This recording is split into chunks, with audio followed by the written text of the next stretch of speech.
다시 미론 강의 매매계약 보고 있고요. 지난 시간에 매매계약의 성립 봤습니다. 매매계약의 성립과 관련해서는 매매예약, 일방예약하고 계약금 아주 중요하다고 그랬죠. 그럼 이제 매매계약의 효력이라고 해서 무슨 계약의 효력 그러면요, 그 계약 당사자에게 어떤 권리와 의무가 생기는가, 이게 그 계약의 효력이 됩니다. 따라서 매매계약의 효력이라면 매도인 권리 의무, 매수인 권리 의무, 이게 매매계약의 효력이 되겠죠. 자, 그중에 매도인의 권리는 대금 청구권이고요. 의무는 재산권 이전 의무인데요. 의무가 중요하죠, 당연히.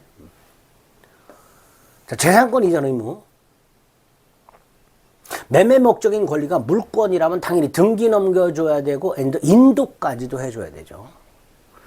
채권을 팔았을 때는 채권을 팔았다는 사실을 채무자에게 통지해줘야 되죠. 그게 대항력권이란 거죠. 통지.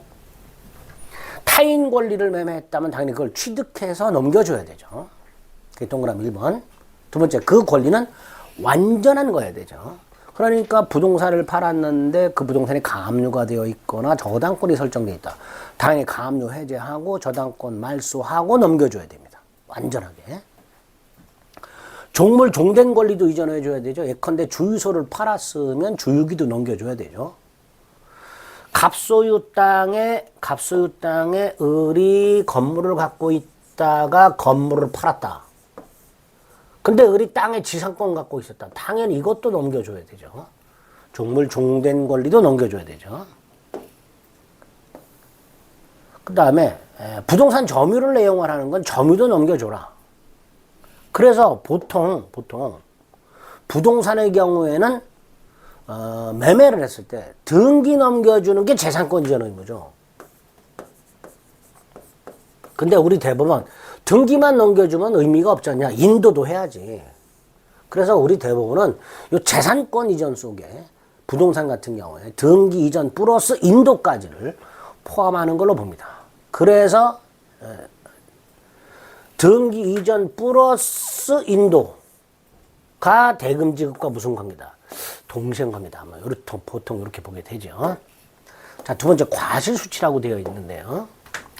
1월 10일 날 갑과 을이 101호 매매계약을 했어요. 근데 6월 10일 날 등기 넘겨받기로 했습니다. 잔금 치르고. 근데 이 101호에 매달 말 월세 100만 원이나 임차인이 있어요. 이게 뭐예요? 과실. 그러니까 1월 말, 2월 말, 3월 말, 4월 말, 5월 말 5달. 요 5달 동안에 발생하는 이 과실을 계약 체결 이후 과실, 이거를 누가 수취하는가? 간단합니다. 우리 민법은 등기 이전과 상관없이 부동산이든 동산이든 인도를 기준으로 인도 전 매도인, 인도 후 매수인이 수취합니다. 그래서 목적물이 인도되지 않았고 대금도 완제하지 않았어요. 그러니까 매도인이 과실을 수취하죠. 근데 예외가 있어요. 목적물 인도하기 전이지만 매수인이 대금을 전부 줬네? 이때는 매수인이 수취합니다. 근데 반대의 경우는 헷갈리시면 안 돼요. 인도는 했어요. 근데 대금을 안 줬어요, 아직.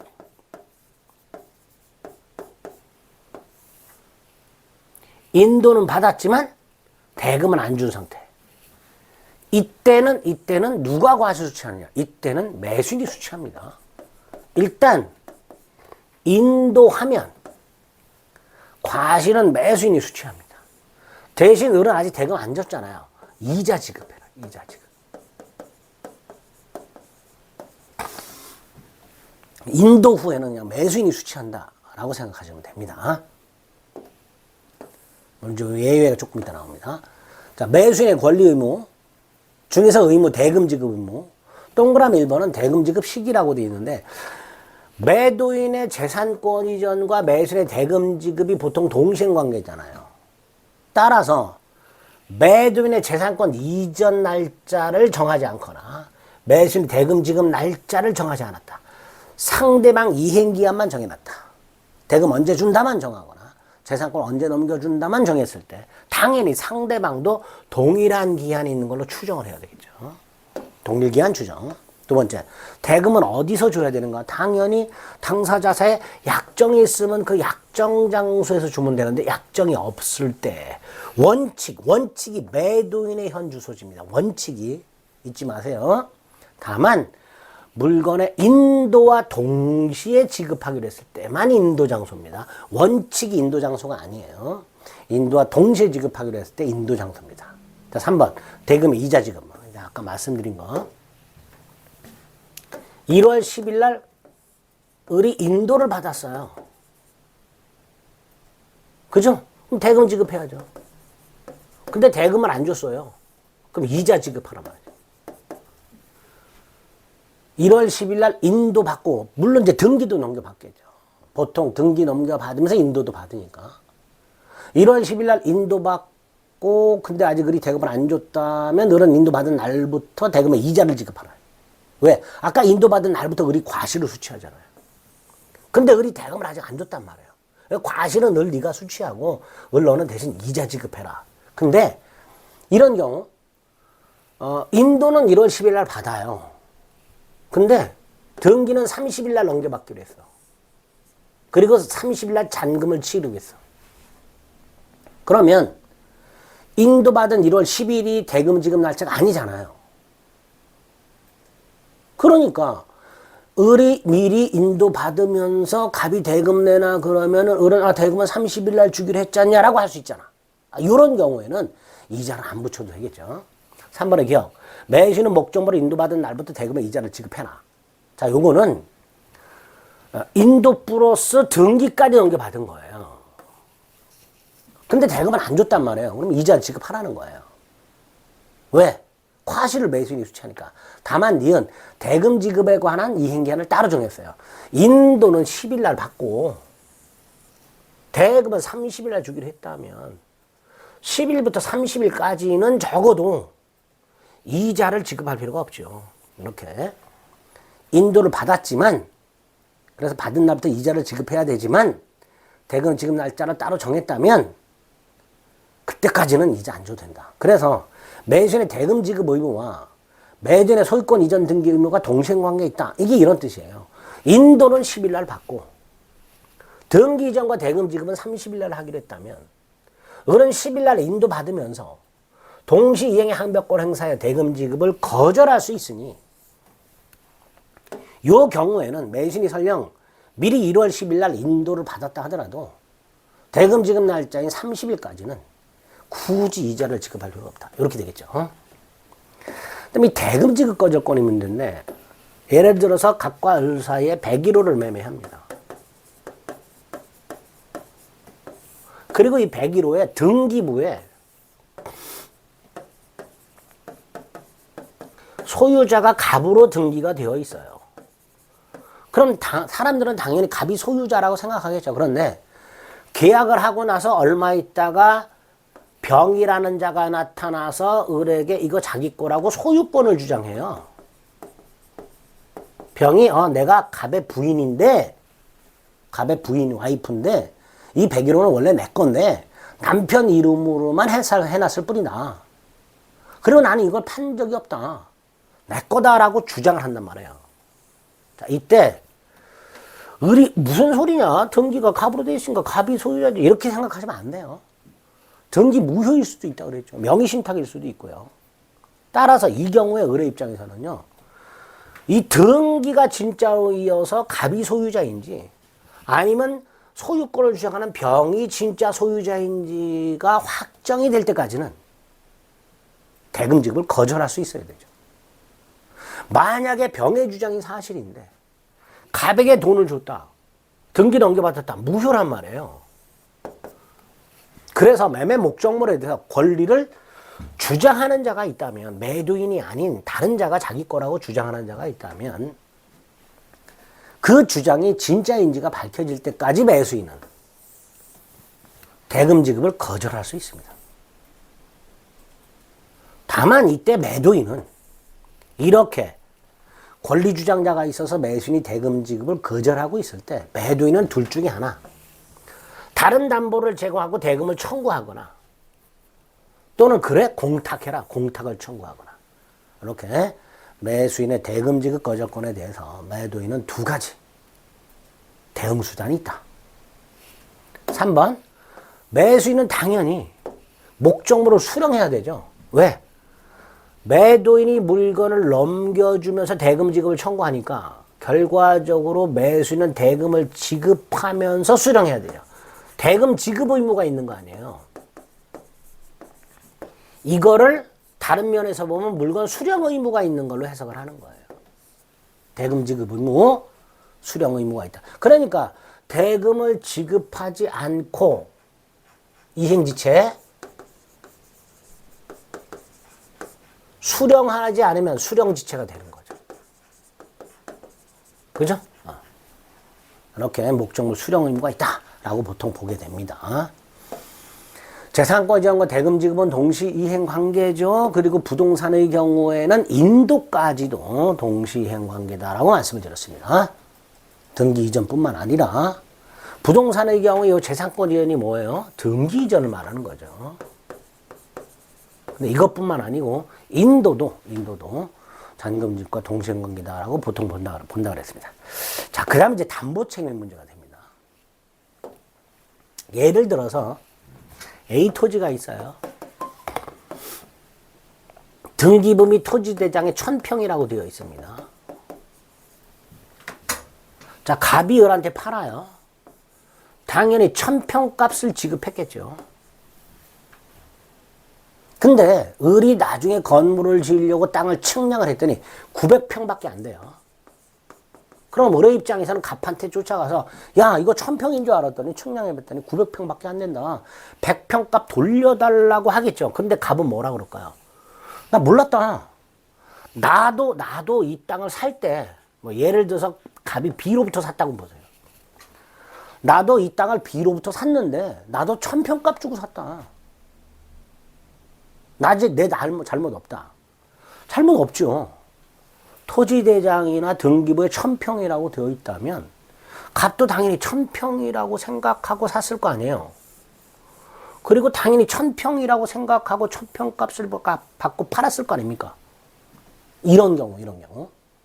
매도인은 완전한 재산권을 넘겨줘야 되는데 그 재산권을 넘겨주지 못하거나 지금 이 경우에는 100평만큼의 권리를 못 넘겨준 거잖아요. 또는 권리를 넘겨줬는데 불완전하거나 이렇게. 근데 매도인한테는 아무런 잘못이 없더란 말이죠. 이런 경우. 만약에 매도인 갑에게 잘못이 있으면 채무 불이행 책임을 지면 돼요. 근데 매도인한테 아무런 잘못이 없더란 말이죠. 요럴 때 우리 법에서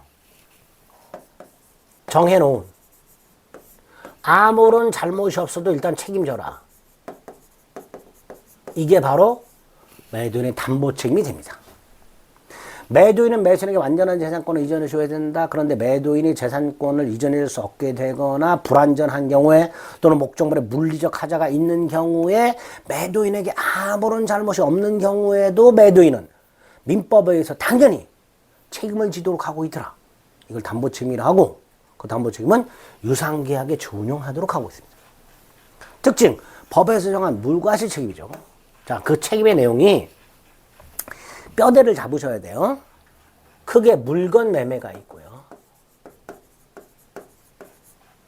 물건 경매가 있습니다. 그리고 채권 매매가 있습니다. 이렇게 나누세요. 물건 매매, 물건 경매, 채권 매매 이렇게 딱 나와요. 그 다음에 물건 매매는 권리의 하자와 물건의 하자로 나눕니다. 권리의 하자와 물건의 하자. 물건의 하자라는 건 물리적 하자를 말하는 거예요. 물리적 하자. 주택을 샀는데 금이 쩍쩍 갈라지거나 물이 줄줄 새거나 이런 것들. 자동차를 새로 샀는데 일주일 만에 퍼져버리거나 이런 물리적 하자가 물건의 하자입니다. 자, 그 다음에 권리의 하자는 5가지 유형으로 나눠요. 전부가 타인 권리, 일부가 타인 권리, 수량이 부족하거나 일부가 멸실이 되거나 수량 부족, 일부 멸실. 땅을 샀는데 지상권 따위가 있더라. 용익적 권리가 존재하더라. 저당권이 설정된 땅을 샀는데 저당권이 실행되더라. 이런 거. 전부가 타인 권리, 일부가 타인 권리, 수량이 부족하거나 일부가 멸실이 되거나 지상권 등 용익적 권리가 존재하거나 저당권이 설정되어 있는 땅을 샀는데 그게 실행이 되거나 이렇게 총 5가지가 있게 됩니다. 반면에 물건의 하자는 2가지. 자동차처럼 동종료 물건으로 대체가 가능한 불특정물이 있고요. 주택처럼 동종류 물건으로 대체가 불가능한 특정물 매매가 있습니다. 이렇게. 그래서 총 물건 매매는 7가지 유형이 나옵니다. 권리하자 유형 5개, 물건의 하자 유형 2개. 그 다음에 물건을 법원으로부터 경락을 받은 경우에는 권리의 하자 담보 책임만 인정이 됩니다. 물건의 하자 담보 책임은 인정이 안 돼요. 주택을 경락받았는데 물이 줄줄 샌다 담보 책임 인정 안 됩니다. 권리의 하자만 인정됩니다. 그 다음에 채권은요. 변제기가 도래한 채권과 도래하지 않은 채권으로 나눕니다. 일단 우리 민법상 담보 책임은 요렇게 뼈대를 잡아 두셔야 돼요. 요렇게. 그래서 담보 책임 문제가 혹시 출제가 됐을 때 그 지문이 이 중에 어디에 해당되는가를 명확하게 숙지를 먼저 하셔야 됩니다. 뼈대를 잡는 거예요. 물건 매매, 물건 경매, 채권 매매 이렇게 3가지로 나누고 물건 매매는 권리하자, 물건의 하자.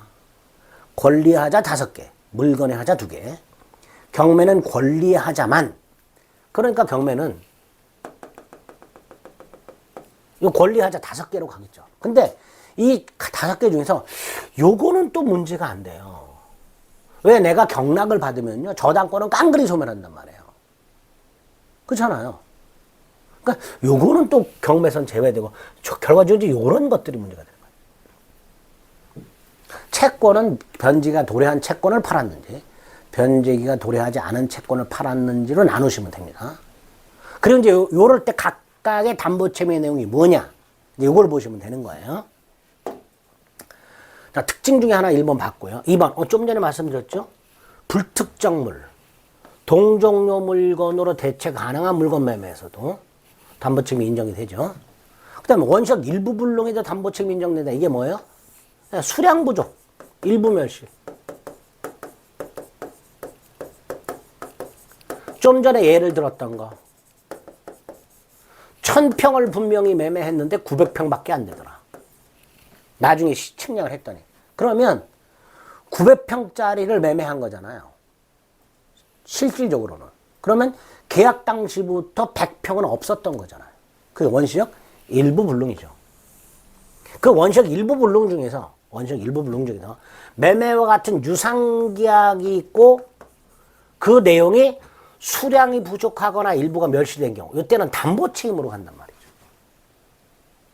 따라서 계약체결상의 과실책임 따위는 적용되지 않게 됩니다. 원시적 일부 불능 중에서 유상계약 플러스 수량 부족 일부 멸실은 담보 책임으로 간다. 이런 것들이 특징입니다. 4번은 보실 필요 없고 좀 어렵습니다. 4번은.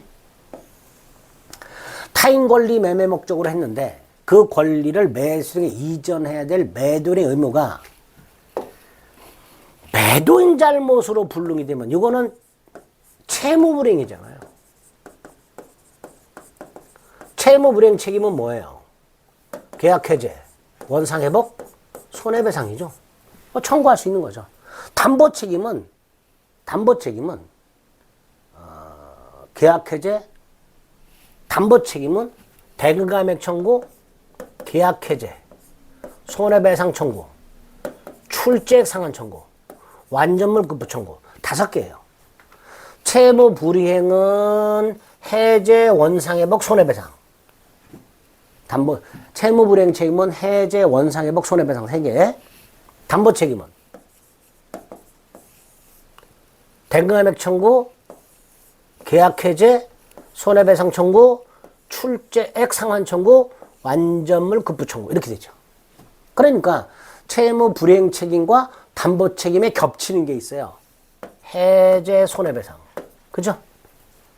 근데 여기 조금씩 내용이 다르단 말이죠. 예를 들어서 타인 권리를 매매했을 때 매수인이 악의라면 담보 책임에서는 손해배상 청구가 안 돼요. 담보 책임의 경우에는 손해배상 청구가 안 돼. 근데 채무 불이행 책임은 손해배상 청구가 가능해요. 그럼 보세요. 매도인 잘못으로 불능이 됐으니까 채무 불이행이잖아요.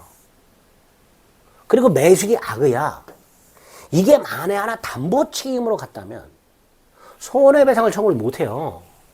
근데 채무 불이행 책임으로 가면 그때는 손해배상 청구할 수가 있게 됩니다. 자, 채무 불이행 책임 세 가지 우리가 계약 총론에서 봤어요. 계약 해제 원상회복 손해배상. 담보 책임 5개. 대금 감액 청구, 계약 해제, 손해배상 청구, 출직 상환 청구, 완전물 급부 청구, 대해손 출완. 그리고 요 채무 불이행 해제 손해배상하고 담보 책임 해제 손해배상 두 개가 겹치는데 요건은 좀 다르단 말이죠. 그런 것들 좀 세밀하게 구별하셔야 된다. 어려워요. 그래서 담보 책임은. 어쨌든 이런 걸 담보 책임이라 한다. 자, 그럼 구체적으로 봅니다. 자, 첫 번째가 물건 매매죠. 다시 한번 물건 매매는 권리의 하자와 물건의 하자로 나눈다 그랬죠. 권리의 하자가 5개라 그랬죠.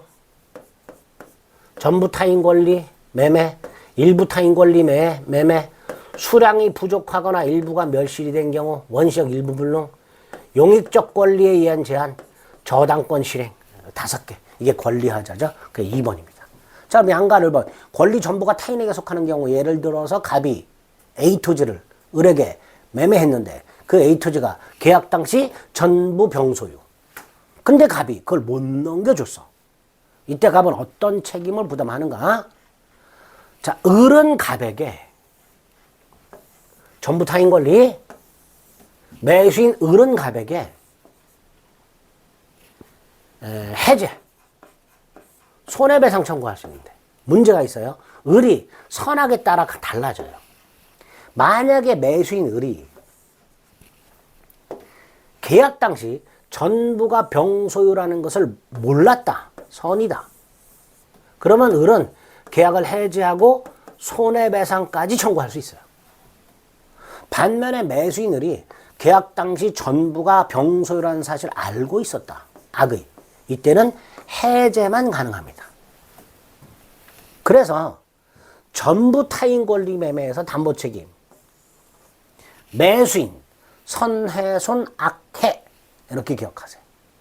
전타, 선해손, 악해. 전타, 전부 타인 권리. 선해손, 악해. 매수인이 선이라면 해제, 손해배상 청구. 악의라면 해제. 이렇게.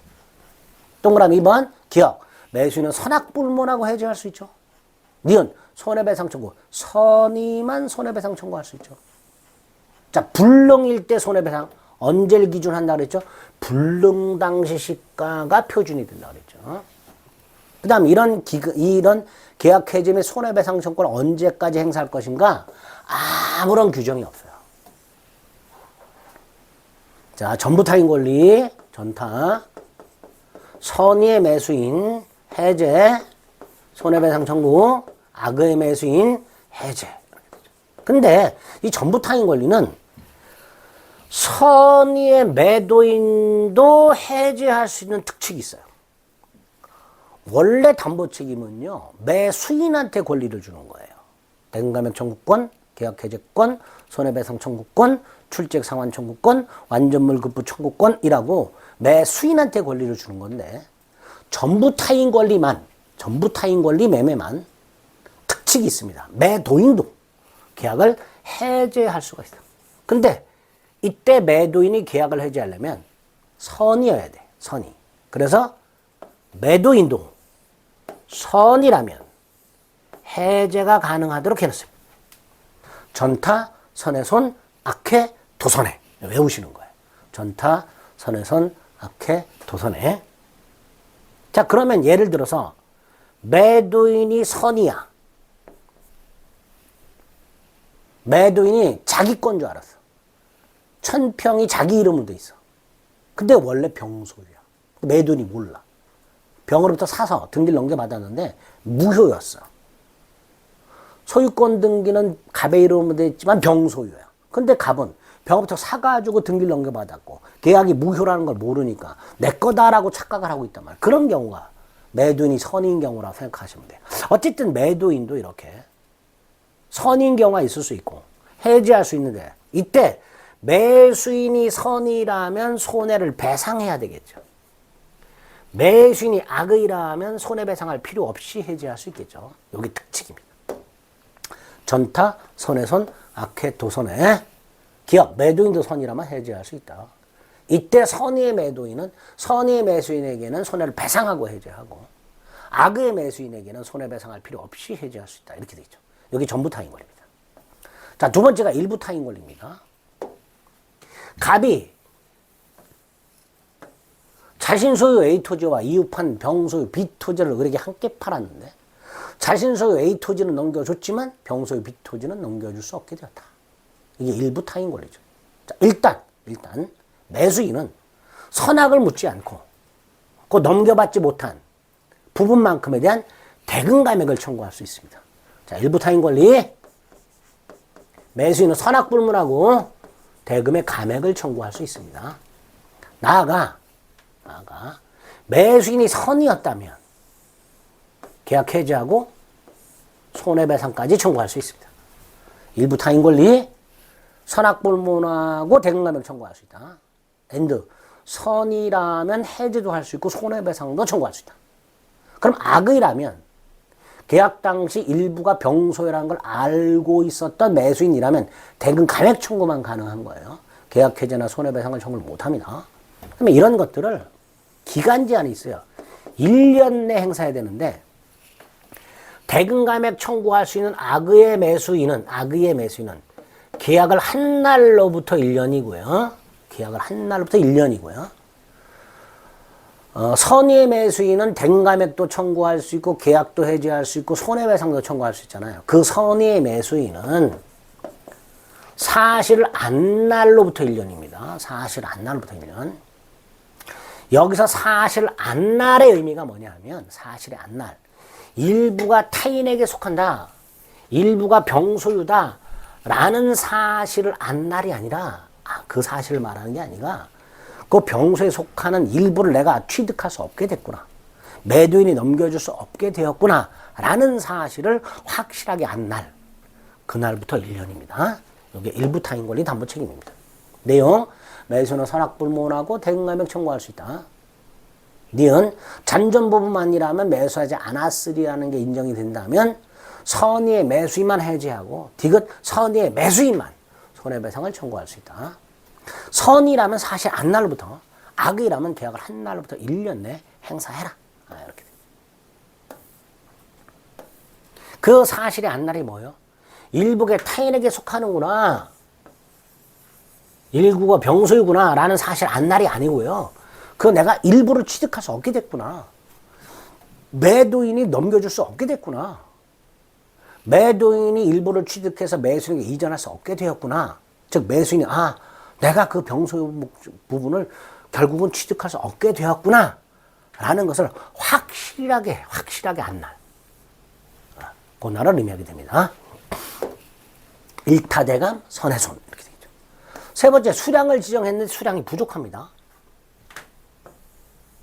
또는 목적물의 일부가 멸실됐습니다. 그죠?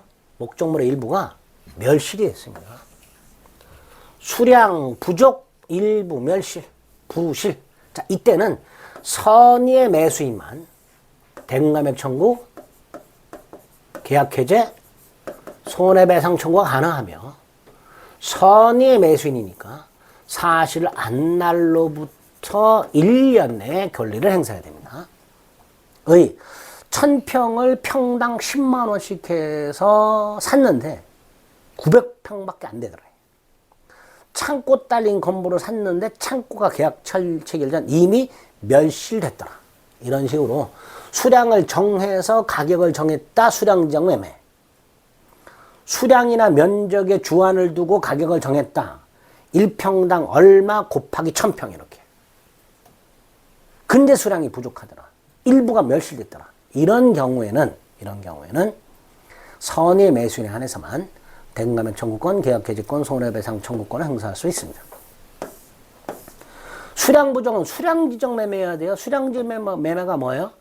면적이나 수량에 주안을 두고 그걸 기준으로 대금을 정한 거죠. 판례, 부동산 매매 계약에 있어서 당사자가 면적이나 수량을 가격을 정하는 여러 요소 중 가장 중요한 요소로 파악. 이게 수량적 매매예요. 반면에 면적이나 수량이 가격을 정하는 하나의 표준에 불과해. 이거는 수량적 매매가 아니다 이런 뜻이죠. 아파트 매매 같은 게 전형적인 수량적 매매가 됩니다. 내용, 선의만 3가지. 수량 부족, 일부 멸실, 부실, 선, 대감, 해, 손, 부실, 선대감, 해손. 사실 안 날부터 1년. 그 사실이 뭐예요? 수량이 부족하다는 사실을 한 날이 아니라 그 부족한 만큼을 취득할 수 없게 됐구나. 결국 그 부족한 만큼 내가 취득할 수 없게 됐구나. 라는 걸 확실하게 한 날. 그때부터 1년이 되겠죠. 요 3가지 담보책임이 중요합니다. 전부타인 권리, 일부타인 권리, 수량 부족, 일부 멸실, 전타, 선해손, 악해, 도선해, 일타, 대감, 선해손, 부실, 선대감, 해손. 3가지 꼭 기억하시고요. 그 다음에 용익적 권리한 제한이 있어요. 예를 들어서 갑수의 땅을 샀는데 그 땅에 지상권자가 있거나 전세권자가 존재하거나 등기된 임대차가 존재하거나 그러면 매수인은 그 땅을 사용식할 수가 없게 되죠. 그게 용익적 권리. 소유권은 온전하게 넘겨받아요. 재산권 자체에는 문제가 없어요. 그런데 목적물에 용익적 권리가 있어서 그 용익적 권리가 소멸할 때까지는 매수인이 그 목적물을 사용수익을 못한다는 문제가 생겨요. 이게 용익적 권리한 제한이 있는 담보책임이 됩니다. 이때 매수인은 선의에 한해서만 계약해제, 손해배상 따위를 청구할 수 있습니다. 용익적 권리한 제한이 있을 때 선의의 매수인에 한해서만 해제와 손해배상 청구가 가능합니다. 근데 이 해제가 또 문제예요. 앞에 있는 것들은요, 잔존 부분만이라면 매수하지 않았으리라는 사정, 그러면 해제가 가능하지만 여기서는 그 목적 달성이 불가능한 경우, 매수인이 목적 달성 불가능, 요 경우에만 해제할 수 있습니다. 목적 달성 불가능할 때만 해제할 수 있고 나머지는 손해배상만 청구할 수 있습니다. 이게 용익적 권리한 제한이다. 요건 보면요, 땅을 샀는데 그 땅에 지상권 존재하거나 뭐 지역권이 존재하거나 전세권이 존재하거나 동산을 샀는데 질권이 존재하거나 유치권이 있거나 또는 내가 승역지를 요역지를 샀는데 필요한 지역권이었거나 대항력 있는 임차권 따위였거나 이 3가지 다 뭐예요? 매수인이 물건을 제대로 사용식을 못한단 말이에요. 이런 권리가 사라질 때까지는 매수인이 목적물을 제대로 사용식을 못한단 말이죠. 자, 이럴 때 선의의 매수인만 해제 손해배상 청구권 인정된다. 용선, 해손. 그 중에 해제권은 목적 달성할 수 없을 때만 해제할 수 있다. 목적 달성할 수 없을 때만 해제할 수 있다. 이것도 1년 내 행사라는 제한이 있다. 5번째, 저당권 등의 행사로 소유권 따위를 상실하게 됐다. 저당권이 설정이 된 땅을 샀는데 대금을 전부 줬는데 저당권이 소멸하지 않아서 그 저당권이 실행이 됨으로써 소유권을 상실하게 됐다. 뭐 이런 거죠. 이렇게 저당권이 실행이 되는 경우 등, 물론 이제 저당권뿐만 아닙니다. 전세권이 실행되는 경우 마찬가지죠. 또 가등기가 되어 있는 걸 샀는데 본등기가 되는 경우 등, 이런 경우. 목적물에 뭔가 제한이 있었고 내가 소유권을 취득해서 사용 수익을 하고 있는데, 그러니까 용익적 권리하고는 좀 다른 거죠. 그 존재하던 권리가 실행이 경매가 됨으로써 또는 가등기에 기초한 본등기가 됨으로써 결과적으로 소유권을 상실하게 된 경우, 요거가 저당권 실행이 되는 거예요. 자, 이때는 매수인은 선악을 묻지 않고 계약해제, 손해배상을 청구하는 게 원칙입니다. 선악을 묻지 않고. 다만 자신이 추가적으로 재산을 출연해서 소유권을 방어했다면 출재액 상환을 청구할 수 있어요. 근데 요거는 우리가 저당권에서 봤던 재산 취득자의 변제권 및 구상권하고 거의 똑같죠. 저당권에 설정된 부동산의 재산 취득자가 변제할 수 있고 구상할 수 있잖아요. 그거하고 거의 똑같은 거예요. 출재액 상환 청구는. 매수인 을이 대신 변제하고 갑에게 내놔. 그게 출재액 상환 청구권이 됩니다. 저당권, 전세권 따위가 설정된 가등기가 되어 있는 부동산을 샀는데 저당권이 실행되거나 전세권이 실행되거나 또는 가등기가 본등기가 됨으로써 소유권을 상실하게 된 매수인, 이 매도인에게 추궁하는 담보책임이 됩니다. 그 추궁하는 내용이 뭐다? 매수인은 선악불문하고 행사기간에 제한도 없고 계약해제 손해배상 청구할 수 있는데 그 계약해제 손해배상 청구 외에 뭐도 할 수 있다? 출재액 상환도 청구할 수 있다. 선악을 불문한다 그랬으니까 매수인이 매수할 당시에 저당권이 설정되어 있는지 여부를 알았든 몰랐든 선악을 묻지 않고 계약해제 손해배상 청구 외에 출재액 상환 따위도 청구할 수 있게 됩니다.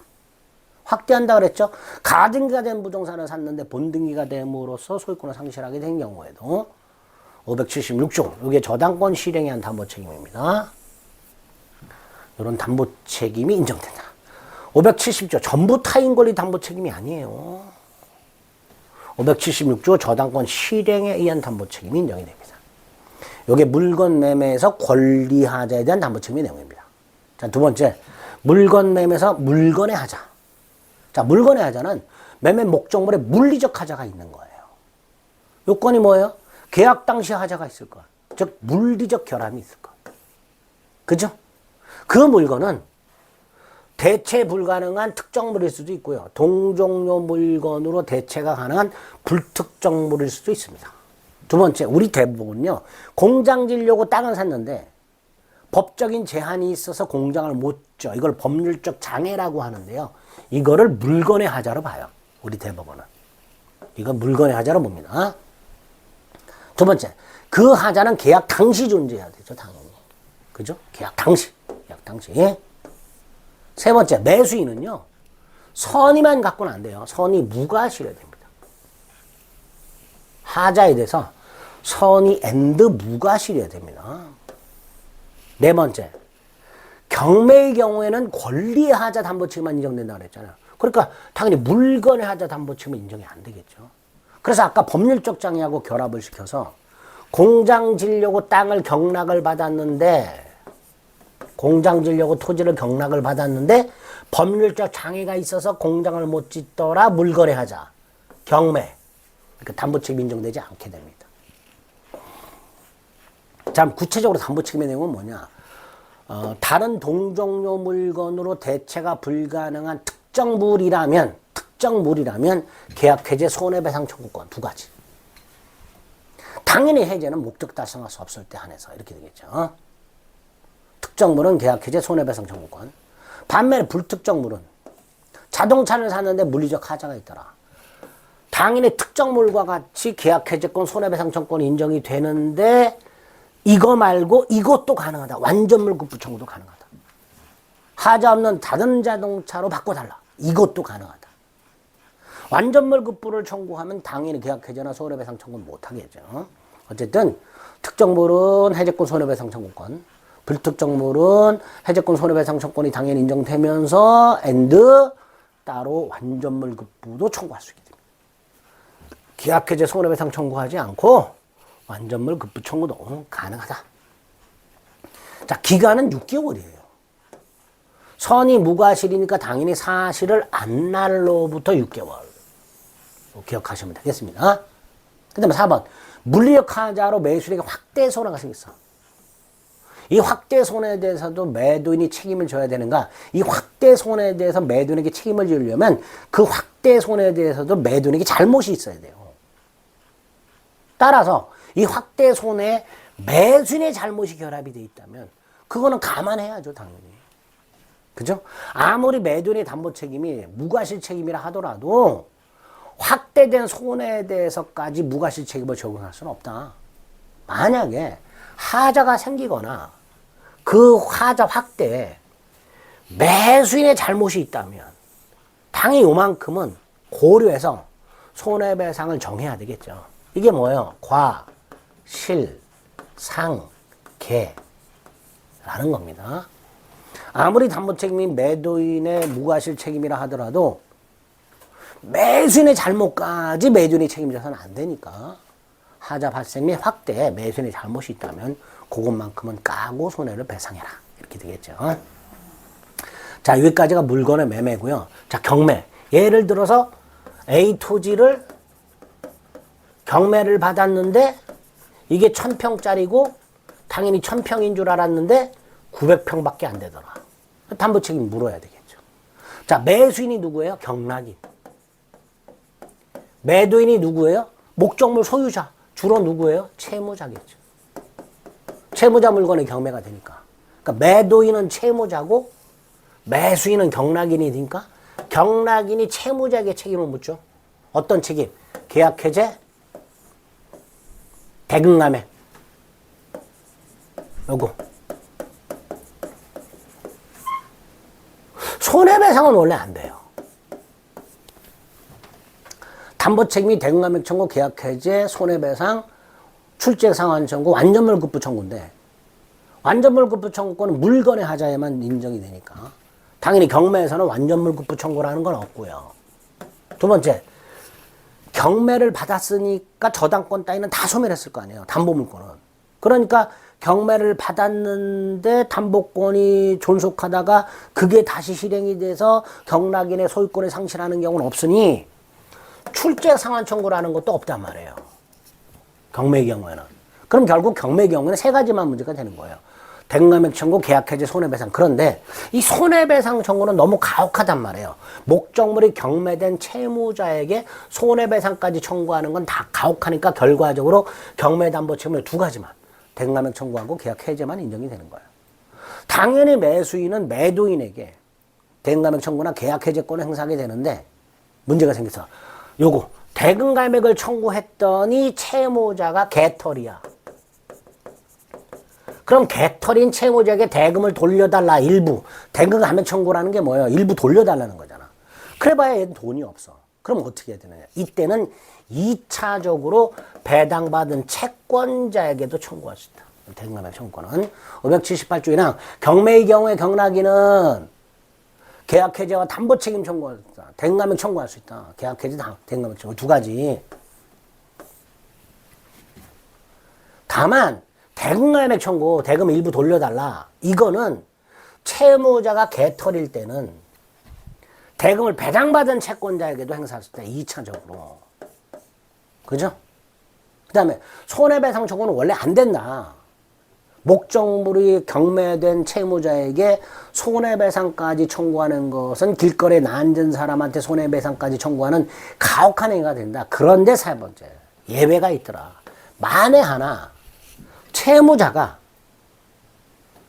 뭔가 하자가 있다는 걸 알면서도 고지하지 않았거나 또는 채권자가 하자가 있다는 걸 알면서도 경매를 청구했다.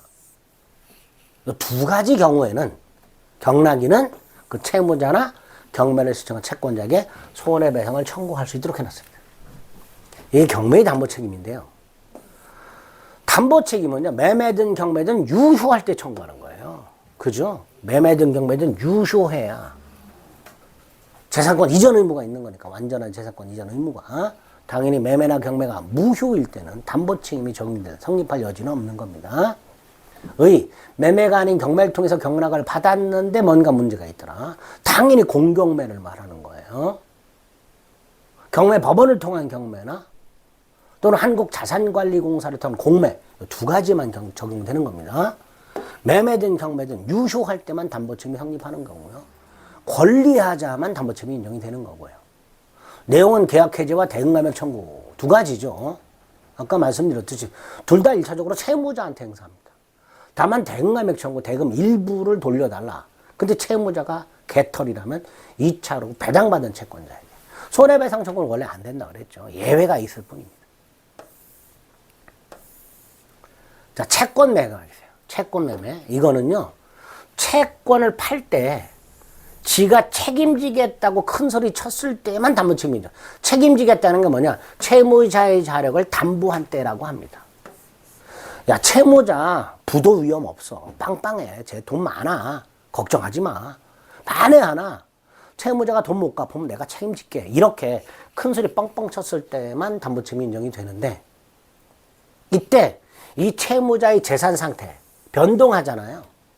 언제를 기준으로 할 거냐의 문제가 남습니다. 채권 매매에서. 채권을 팔 때 채무자의 재산 상태에서 큰 소리 뻥뻥 쳤는데 채무자의 재산 상태는 변동이 되니까 결과적으로 언제의 채무자의 재산 상태를 책임지겠다고 한 것이냐의 문제가 남고요. 원칙이 계약 당시입니다. 계약 당시 채무자의 재산 상태. 다만 아직 변제기가 도래하지 않은 채권을 팔았을 때는 변제기. 계약 당시가 아니고 변제기의 채무자의 재산 상태를 책임지겠다고 한 것으로 추정하게 됩니다. 채권 매매 담보책임 요것만 기억하시면 돼요. 아무 말 없으면은 계약 당시고요. 만약에 변제기가 도래하지 않은 채권 매매 이렇게 나오면 이때는 변제기. 요것만 구별하실 수 있으면 됩니다. 담보책임의 내용 동시이행관계를 적용하고요. 7번 담보책임 면제한 특약을 얼마든지 할 수 있습니다. 그러니까 담보책임은 임의규정이라는 거예요. 다만 담보책임을 면제하는 특약을 했다 하더라도 면제되지 않는 경우가 두 가지가 있습니다. 첫째, 매도인이 하자가 있음을 알면서도 알리지 않은 경우 하고요. 두 번째, 담보책임을 면제하는 특약을 하고 나서 제3자의 권리를 설정 이전해 준 경우. 이 두 가지 경우에는 아무리 담보책임을 면제받는 특약을 했다 하더라도 담보책임이 면제되지 않는다라는 거 기억하시면 됩니다.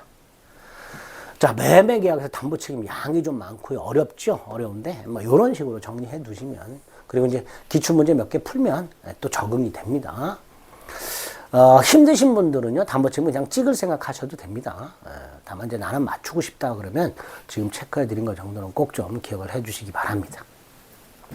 자, 매매 마지막에 환매가 나와서, 환매란 매도인이 판 물건을요, 일정 기간 내에 일방적으로 되사오는 게 환매입니다. 그러려면 매도인에게는요, 일방적으로 되사올 수 있는 권리 환매권이 있어야 돼요. 근데 이 환매권이 생기려면요, 반드시 매매계약과 동시에 환매 특약이라는 걸 해야 됩니다. 이렇게 매매계약과 동시에 환매 특약을 해서 매도인에게 환매권이라는 권리가 있다면 그 매도인은 환매권을 행사합니다. 어떻게? 일정 기간 내에 일방적으로 행사합니다. 그래서 되사옵니다. 이게 환매입니다. 590조 이렇게 해놨죠. 매매계약과 동시에 환매 특약을 하고, 그래서 환매할 권리를 가지고 있을 때 그 매도인은 매매 대금과 매수인이 부담한 매매 비용, 이게 뭐예요? 이게 환매 대금이에요. 환매 대금을 매수인에게 돌려주고 목적물을 일방적으로 되살 수 있다. 물론 환매 대금에 대해서는 당사자가 별도로 약정이 있을 수 있다. 약정이 없으면 매매 대금 플러스 매수인이 부담한 매매 비용 이렇게 되죠. 환매했을 때 목적물의 과실과 대금의 이자는 퉁친 것으로 본다. 돌려줄 필요가 없다. 환매했을 때 매매 목적물의 과실과 대금의 이자는 퉁친 것으로 봅니다. 자, 조문 확인했어요. 자, 환매 뜻 봤습니다. 매도인에게는 매도한 물건을 일정 기간 내에 일방적으로 되사올 수 있는 권리가 있어야 된다 그랬습니다. 그걸 환매권이라고 했습니다. 환매권은 반드시 매매계약과 동시에 환매 특약을 했을 때 인정이 된다 그랬습니다. 환매 대금에 약정이 있으면 그 약정이 하고, 약정이 없으면 매매대금과 매수인이 부담한 매매 비용이라고 그랬습니다. 당연히 재산권입니다. 환매권자만 행사할 수 있는 권리가 아니에요. 이거 일신 전속적이라 합니다. 이거 아닙니다. 그러니까 양도, 상속, 대리, 대위할 수 있죠. 재산권이라는 말이 나오면 양도, 상속, 대리, 대위 가능. 기억하자 그랬죠. 그게 4번이죠. 형성권에서 일방적 권리죠. 일방적 권리. 자, 두 번째. 기간. 언제까지 환매할 것인가. 그 기간. 당사자가 얼마든지 약정할 수 있는데 최장기간을 제한을 해놨어요. 환매권은. 독특하게. 부동산은 5년. 동산은 3년 넘지 못합니다. 넘으면. 최장기간은 넘으면 어떻게 돼요? 단축하도록 하고 있죠. 한 번 정한 기간은 절대로 연장 불가합니다. 아주 중요하죠. 만약에 당사자가 환매기간을 정하지 않으면 10년 아니고요. 부동산은 5년, 동산은 3년을 하도록 법정기간이 정해져 있습니다. 조문 591조 기억합니다. 특히 단축한다는 거하고 연장 못한다는 거하고. 그다음 환매특약 등기라고 해서 부동산 A 토지 매매 플러스 환매특약. 자, 을에게 소유권 등기를 넘겨줘요. 갑의 이름 환매권 등기합니다. 이게 환매권 등기예요. 매매 목적물이 부동산일 때 매매 등기라는 건 매매에 의한 소유권 이전 등기를 말하고요. 환매권 보류 등기는 환매권 등기를 말합니다. 즉 을에게 소유권 이전 등기하고 2번 환매권 등기, 부기 등기 2의 1 이렇게. 그러면 제3자의 효력이 있다. 즉 을이 병한테 팔았다. 환매권이 등기되어 있다. 제3자에게도 환매 효력을 주장할 수 있다. 제3자에게도. 그럼 이 제3자는 어떻게 될까요? 권리가 소멸하게 됩니다. 이게 591조입니다. 환매 등기는 매수인 명의 소유권 이전 등기에 대한 부기 등기 형식으로 한다 그랬고요. 환매권이 등기되면 환매권자는 적법하게 목적물을 취한 제3자 병에 대해서도 주장할 수 있으니까 그 병에게도 환매 의사를 표시할 수가 있고요. 다만 이렇게 환매권이 설령 등기가 되어 있다 하더라도 을이 병에게 팔아먹는 것을 저지하진 못하죠. 그러니까 을은 등기를 넘겨줘야 되는 거예요. 그리고 갑은 병에게 환매 의사를 표시하는 거죠. 3번 부동산 매매 계약에 있어서 갑과 을 사이 환매 특약에 따라 을에게 소유권 이전 등기와 함께 갑의 이름으로 환매권 등기가 맞춰진 경우에 매도인 갑이 기간 내에 환매권을 행사하면 그 환매권 등기 후 맞춰진 제3자 등기는 어떻게 된다? 말소된다. 소멸한다. 그죠? 그 다음 설령 을의 이름으로 소유권 이전 등기가 되고 갑의 이름으로 환매권 등기가 되어 있다 하더라도 을이 팔아먹는 것을 금지하는 효력은 없으니까 자, 을이 병한테 팔았는데 병이 을에게 이전 등기 청구했을 때 을이 환매권이 등기되어 있어서 등기 못 넘겨줘라고 거절할 수는 없는 거죠. 그죠? 환매권 등기가 되어 있다 하더라도 목적물에 대한 처분 금지 효력은 없으므로 환매 등기 후 제3자가 병이 환매 의무자 을로부터 목적물을 샀을 때 환매 의무자 을은 병에 대해서 환매권이 등기되어 있으니 등기 못 넘겨줘 라고 거절할 수는 없는 거죠. 등기 넘겨주는 거죠. 이런 것들을 기억하시고요. 환매권 어떻게 해야 돼요? 실행을? 이렇게 돼 있어요. 매도인은 환매 기간 내에 환매 대금을 제공해라. 그걸 제공하지 않으면 환매할 권리를 잃게 된다. 결국 환매권은 어떻게 하는 거야? 환매 대금을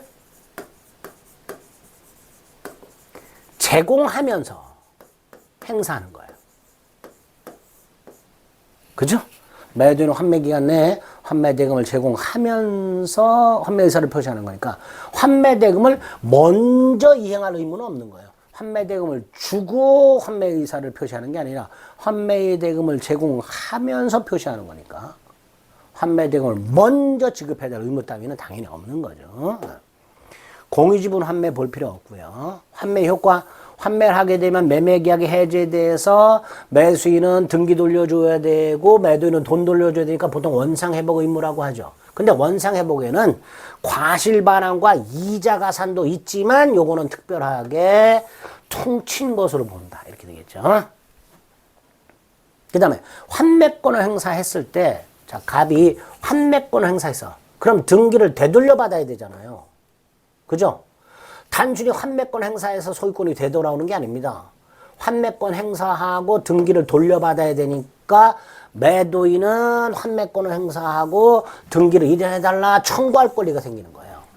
조심하셔야 돼요. 환매권, 부동산 같은 경우 환매권 행사했다 해서 소유권이 당연히 매도인에게 복귀하는 게 아닙니다. 환매권 행사하고 등기를 이전 청구하게 됩니다. 근데 당연히 이 이전 등기 청구는 채권적이에요. 따라서 원칙적으로 10년의 소멸시에 걸릴 수밖에 없습니다. 그죠? 이런 것들이 환매 효과로서 기억을 해두시면 됩니다. 양가로 4번은 안 보셔도 됩니다. 여기까지가 매매죠. 그래서 매매계약, 계약금, 매도인 권리 의무, 매수인 권리 의무와 관련된 조문, 특히 과실수치, 그 다음에 담보책임, 환매, 5덩어리. 네, 요게 매매에서 집중해서 5개가 다 나올 수도 있어요. 매매는. 5문제가 나온 적도 있어요. 매매에서. 5문제가 나오면 5개에서 나오겠죠. 보통은 2-3문제, 3문제 정도, 그러니까 5개 파트에서 3문제 정도 출제가 되니까 철저하게 좀 대비를 해 주시기 바랍니다. 매매 살펴보셨습니다.